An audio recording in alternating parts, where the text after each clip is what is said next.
شکر گزار رہنے کے لیے دعا۔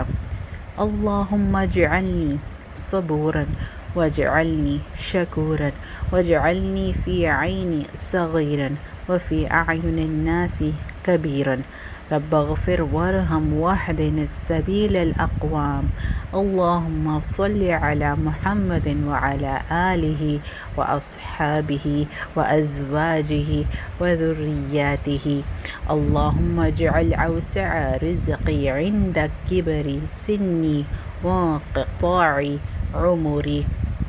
اے اللہ مجھے صابر اور شاکر بنا، مجھے میرے دل میں چھوٹا اور لوگوں کے دلوں میں بڑا بنا۔ اے پروردگار مجھے بخش اور معاف فرما اور سیدھے راستے کی رہنمائی فرما۔ اے اللہ رحمت نازل فرما محمد صلی اللہ علیہ وسلم، آپ کی آل، آپ کے صحابہ کرام، آپ کی ازواج مطہرات اور آپ کی اولاد پر۔ اے اللہ بڑھاپے اور آخری عمر میں میرا رزق وسیع فرما۔